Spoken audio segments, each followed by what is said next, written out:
ہمارے سلطان، ہمارے بادشاہ کی بارگاہ میں خراج عقیدت پیش کرنے کے لیے حاضر آئے ہیں۔ دنیا کے ہر خطے میں مسلمان آباد ہیں اور ہر مسلمان کے دل میں اللہ کے ولی کی عظمت ہوتی ہے۔ وہ اولیاء اللہ کو قدر کی نگاہوں سے دیکھتا ہے، لیکن اولیاء کاملین جس خطے میں بھی ہیں، جہاں پر بھی ہیں، وہ سب ہمارے تاج ہیں، لیکن سرکار غریب نواز رضی اللہ تعالیٰ عنہ کا حق ہم پر زیادہ اس لیے ہے کہ ہم ان کے ہم وطن ہیں، ان کے اسی ہند میں رہتے ہیں جس کی سلطنت اللہ نے انہیں پچھلے 800 سالوں سے نواز رکھا ہے۔ عزیزان گرامی، یہ وہ غریب نواز القاب میں معین الدین، سلطان الہند، عطائے رسول، خواجہ خواجگاں، سیدنا حسن چشتی رضی اللہ تعالیٰ عنہ، سنجری بھی ہیں، چشتی بھی ہیں، اجمیری بھی ہیں۔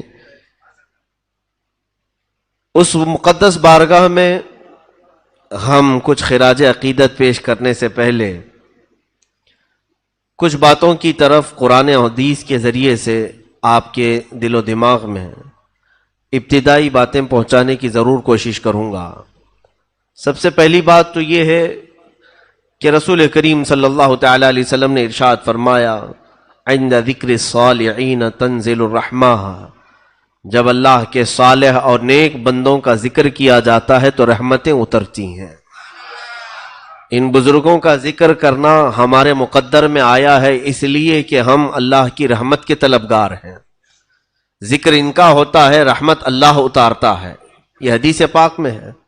اور قرآن کی طرف جب چلے تو قرآن نے ان کے ہی متعلق تو فرمایا، یا ایھا الذین آمنوا اتقوا اللہ وکونوا مع الصادقین، اے ایمان والو اللہ سے ڈرو اور سچوں کے ساتھ رہو۔ اب سچوں کے ساتھ رہنے کا حکم ہے تو پھر اس اجمیر کے داتا و خواجہ سے سچا ہمارے ہندوستان میں ہے کون ہے؟ اور سچائی کیا ہے انہوں نے ہندوستان کو بتائی ہے۔ یہ دو چیزیں اپنے ذہن و دماغ میں رکھیں کہ ہم جب کبھی کسی ولی کی یاد منانے کے لیے بیٹھتے ہیں تو یہ بہت سارے لوگوں نے آج افواہ جو پھیلا رکھی ہے، یہ بریلویوں کا طریقہ ہے۔ یہ بریلوی عرس منانے والے، اولیاء کی باتیں کرنے والے ہیں۔ کاش وہ اس بات کو سمجھ جاتے کہ یہ عقیدہ بریلی کا نہیں، قرآن کا ہے اور میرے مصطفیٰ کا ہے۔ قرآن نے کہا اولیاء کا ذکر کرو اور ان کے ساتھ رہو، اور قرآن تو یہ بھی کہتا ہے خبردار، اللہ کے ولیوں کو نہ کوئی خوف ہے نہ انہیں کوئی غم ہے۔ اور حدیث پاک میں میرے آقا صلی اللہ علیہ وسلم فرماتے ہیں جب جب ذکر کرو گے اللہ کی رحمتیں اتریں گی۔ اور رہی بات دشمنی کی تو سوچنا بھی مت، من عادى لی ولیا فقد آذنته بالحرب، اللہ رب العزت خود فرماتا ہے، اے محبوب آپ فرما دیں جس نے میرے کسی ولی سے دشمنی کی میں اس کو اپنے ساتھ جنگ کرنے کا اعلان کرتا ہوں۔ آئے میرے ساتھ وہ جنگ کرے، مجھ سے لڑے۔ یہ رب ذوالجلال کو گوارا نہیں کہ اس کے دوستوں کو کوئی ستائے، اس کے محبوبوں کو کوئی پریشان کرے۔ ایک بات یاد رکھنا، اولیاء کاملین میں اکثر اولیاء تو بڑے جمالی رہے ہیں، بہت ہی صبر و تحمل والے رہے ہیں، کبھی انہوں نے پلٹ وار کسی پر نہیں کیا، نہ زبان سے نہ ہاتھ سے، اکثر اولیاء کاملین۔ لیکن ان کے کسی کو ہلاکت کی دعا نہ کرنے سے کوئی یہ نہ سمجھ لے کہ وہ انہیں ستا کر بچ جائے گا، بلکہ رب ذوالجلال کبھی ایسوں کو خالص چھوڑتا نہیں، بلکہ وہ انتقام حقیقی اس انداز سے لیتا ہے کہ قیامت تک آنے والوں کے لیے وہ شخص عبرت بن جاتا ہے۔ وہ شخص عبرت بن جاتا ہے جس نے بھی اولیاء کاملین کی دشمنی پالی، اللہ رب العزت نے اسے دنیا میں ایسا ذلیل کیا کہ وہ رہتی دنیا تک لوگوں کے لیے ایک عبرت کا نشان بن گیا ہے۔ اکثر کو دیکھیں آپ، یا تو نبیوں سے دشمنی کرنے والے ذلیل ہوئے یا اللہ کے اولیاء سے دشمنی کرنے والے ذلیل ہوئے۔ فرعون اللہ رب العزت کی بارگاہ میں جو سرکشی کرنے لگا تھا فقط ایک نبی کے ضد میں، نبی کی مخالفت میں، موسیٰ علیہ السلام سے اسے حسد اور دشمنی پیدا ہوئی، تو یہ اچھوں کی دشمنی جانتے ہیں آپ کہاں تک لے جاتی ہے؟ اس کے عقیدے کی طرف لے جاتی ہے۔ میں نے ایک مثال اس سے پہلے بھی بتائی تھی، جب دشمنی ہوتی ہے تو یہ بات ضرور یاد رکھنا کہ کس ٹائپ کی دشمنی کر رہے ہو اور کس سے کر رہے ہو، اور اس کے بعد پھر اس سے دشمنی ہونے کے بعد جو نقصانات ہوتے ہیں۔ میری اگر کسی ڈاکٹر سے دشمنی ہو گئی تو ہوتا کیا ہے، انسان کی فطرت ہے، ڈاکٹر تو ہماری نظروں میں گرا ہی گرا، اس کی ڈگری بھی گر گئی، اور ہم نے اس کی ڈگری کو نکار دیا کہ یہ کون سی ڈگری لے کے بیٹھا ہے، جھوٹا ہے۔ اور اس کے بعد اگر وہ اپنی ڈگری کی سرٹیفکیٹ دکھا بھی دیا تو دشمنی کی وجہ سے ہم اس میں عیب تلاش کرنے شروع کریں گے کہ اس کی ڈگری میں یہ خامی ہے، اس کی ڈگری کمال کو نہیں پہنچی ہوئی۔ دشمنی شخص سے تھی لیکن بڑھتے بڑھتے اس کی ڈگری تک پہنچ گئی۔ اب اس کے بعد اس کے بولنے سے نفرت، اس کے چلنے پھرنے سے ہمیں نفرت، دشمنی اس کے اخلاق تک لے جاتی ہے اور بہت اوپر تک لے جاتی ہے۔ اسی لیے جیسے مثال کے طور پر ہم سے دشمنی کرنے والے، میں تو مخالفت کرنے کی کھلی اجازت دیتا ہوں، میں ہمیشہ یہ کہتا ہوں کہ مجھ سے اگر کسی کو اختلاف ہے تو اس کا حق ہے، میں بھی انسان ہوں، آپ بھی انسان ہیں، مجھ سے اختلاف کرنے کا آپ کو پورا حق ہے، ضرور اختلاف کریں مجھ سے، لیکن اس اختلاف کو جب بڑھاوا دو گے تو ہوگا کیا؟ صرف آپ کا اختلاف اور آپ کی دشمنی مجھ سے نہیں رہ جائے گی، میری پڑھی ہوئی قرأت سے بھی دشمنی ہو جائے گی، میری بیان کی ہوئی حدیثوں سے بھی دشمنی کرنے لگ جائیں گے، ہمارے بیان کردہ تفسیر کو بھی تم ایک بار گمراہی کہہ دو گے اور خود کافر ہو جاؤ گے۔ یہ دشمنی ذات تک نہیں باقی رہتی بلکہ پھر اس کے کاموں تک بڑھ جاتی ہے۔ اسی لیے فرعون نے کیا کہا، موسیٰ اگر خدا تعالی مجھے خود بتا دیتا کہ میں تجھے پالتا ہوں تو میں مان لیتا، لیکن موسیٰ کا وہ خدا ہے اس لیے نہیں مانوں گا۔ دشمنی موسیٰ سے تھی، اس لیے موسیٰ کا جو خدا ہے میں اسے نہیں مانوں گا، اس کے خدا کو میں کیوں مانوں؟ تو دشمنی جب کسی سے ہوتی ہے تو اس کے بڑوں سے اور اس کے پورے سلسلے سے دشمنی ہو جاتی ہے۔ اسی لیے جس نے بھی اولیاء کاملین سے دشمنی کی ان کی لمبی چوڑی فہرست ہمارے پاس ہے۔ تو پھر انہوں نے تمام اولیاء کو، ان کے مرشدوں کو، ان کے مشائخ کو، ان کے نسب کو گالیاں دینا شروع کیا، جیسے کہ سرکار غریب نواز رضی اللہ تعالیٰ عنہ سے جس کو نسبت ہوئی، اب ان کے نام کے برے معنی وہ تلاش کرنا شروع کیا۔ خواجہ کا مطلب یہ ہوتا ہے، معین کا مطلب یہ ہوتا ہے۔ دشمنی کسی ولی سے تھی اور وہ ان الفاظ کی تحقیق میں چل پڑا، اور نادان ایسے منہ کی کھایا اور دھوکہ کھایا کہ رسول پاک صلی اللہ علیہ وسلم تک دشمنی کر لیا۔ جب کہا جائے کہ عطائے رسول بھی ہیں وہ، تو سیدھے کیا کہنے لگا کہ رسول نے اگر انہیں عطا کیا تو رسول بھی صحیح نہیں ہے۔ معاذ اللہ رب العالمین، دشمنی کہاں سے کہاں تک لے گئی۔ اسی لیے سوچ سمجھ کر کے کسی سے اختلاف کرنا کہ کہیں تمہارا اختلاف تمہیں خدا کی دشمنی تک نہ لے جائے، رسول کی دشمنی تک نہ لے جائے۔ اولیاء کاملین کی گستاخی اور ان سے دشمنی میرے عزیزوں، یہ ہماری ہلاکت کا سب سے بڑا راستہ ہے۔ جب قرآن نے کہہ دیا کہ ان کے ساتھ رہو تو اسی میں عافیت ہے۔ اب آج ہم اس شہنشاہ ہند کے دربار میں حاضر ہیں، تھوڑی دیر کے لیے آپ توجہ کریں گے تو میں آپ کو اجمیر معلیٰ پہنچا دوں گا، اور تصور میں تمہیں غریب نواز کا روضہ مبارک نظر آ جائے گا، اور ہم صرف اجمیر نہیں ان کے آبائی وطن پہنچتے ہیں جہاں سرکار غریب نواز رضی اللہ تعالیٰ عنہ کی ولادت باسعادت ہوئی۔ سنجر کا وہ علاقہ، غریب نواز کے والد گرامی سید غیاث الدین رضی اللہ تعالیٰ عنہ اور ان کی والدہ بی بی ام الورا، دونوں حافظ قرآن تھے، دونوں عالم تھے، ماں بھی اور باپ بھی۔ اور یہ تقریباً 537 ہجری کے قریب کا کچھ واقعہ ہے۔ سنجر کا علاقہ مشہور تھا، پورے کے پورے علاقے میں جو لوگ رہتے تھے وہ کوئی ایسا نہیں تھا جو تہجد نہ پڑھتا ہو، پورے گاؤں میں، اس سنجر میں جہاں پر غریب نواز کی پیدائش ہوئی، پورا علاقہ تہجد گزار تھا۔ تہجد میں کسی کی قضا نہیں ہوتی تھی، اس میں وہ لوگ کمپٹیشن کرتے تھے، سبقت لے جاتے تھے۔ ایک رات ایسی آئی، 13 رجب المرجب تاریخ یہ بتائی گئی ہے، 13 رجب کی تاریخ تھی، اور آسمان پر آدھی رات میں ہی سفیدی ظاہر ہو گئی، اور اتنی سفیدی سی آئی کہ لوگوں کو گمان ہونے لگا کہ صبح صادق ہو چکی۔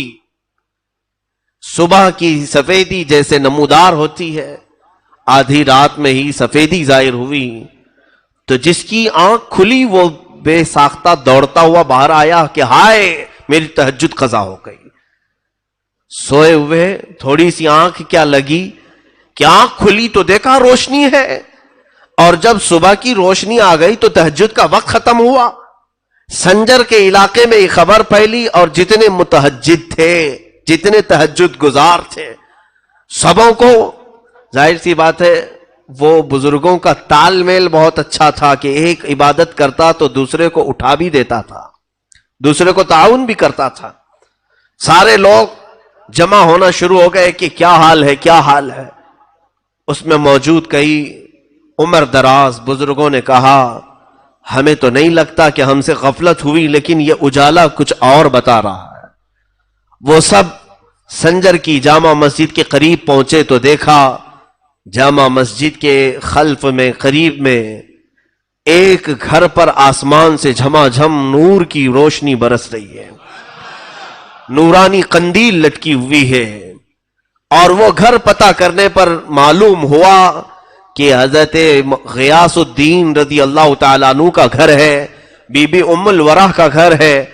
تو کئی تہجد گزار بزرگ وہاں پر جمع ہوئے کہ آدھی رات میں اجالا اور ان کے گھر سے اجالا۔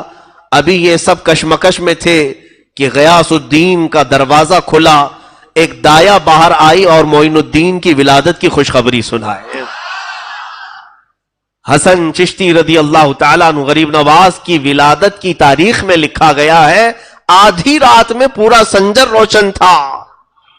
رات آدھی ہے اور تہجد پڑھنے والے اس گمان میں آ گئے تھے کہ صبح ہو گئی اور ہماری تہجد قضا ہو گئی، لیکن پتہ کرنے پر، جانکاری حاصل کرنے پر یہ معلوم ہوا کہ یہ نہ صبح ہوئی ہے نہ سفیدی ہوئی ہے، بلکہ یہ کوئی اور صبح معین الدین لے کر کے آیا ہے۔ کفر کے ظلمات میں، شرک کے اندھیریوں میں معین الدین نام کا ایک چہرہ ایسی سفیدی لایا ہے کہ یہ سفیدی اب وہاں سے نکلی تو ہندوستان میں آئی، اور ہندوستان میں بھی جب وہ آئے تھے یقیناً یہاں بھی بہت اندھیرا چھایا ہوا تھا، کفر کا اندھیرا، شرک کا اندھیرا، جادو کا اندھیرا، بدعات کا اندھیرا، خرافات کا اندھیرا، لیکن جیسے ہی یہ چاند طلوع ہوا انہی اندھیریوں میں خوب 90 لاکھ کو روشن بھی کر گیا۔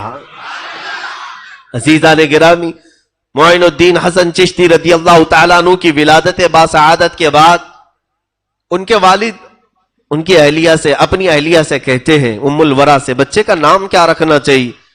ام الورا کہتی ہیں، مشورہ چل رہا تھا شوہر بیوی میں، پہلا بچہ ہے تو ماں کہتی ہے سرکار غریب نواز کی، ہمیں مشورے کی ضرورت نہیں، بلکہ میں اس بچے کے حمل کے دوران کئی بڑے مشائخ کو خواب میں دیکھا ہے، اور انہوں نے مجھے مبارکبادی دیتے ہوئے کہا ہے کہ تیرا پیٹ حسن ہو، تیرا مولود حسن ہو۔ حسن کا مطلب ہوتا ہے خوبصورت، جمال والا۔ تو یہ مشائخ نے میرے حمل کے دوران مجھے رات میں کئی ایسی خوشخبریاں سنائی تھی کہ تیرا پیٹ، تیرا شکم حسن ہو اور تجھ سے پیدا ہونے والا حسن ہو۔ حسن کا مطلب خوبصورتی، تو کیوں نہ ہم ان مشائخ کی اسی بشارت پر بچے کا نام حسن رکھتے ہیں۔ اور پھر جب ان دونوں نے حسن نام رکھا تو غیب سے ندا آنے لگی حسن معین الدین، حسن معین الدین، یعنی یہی حسن ہے جو دین کی مدد کرے گا۔ معین کا مطلب ہوتا ہے مدد کرنے والا۔ اب یہ بچپن کی آپ کی ولادت کے بعد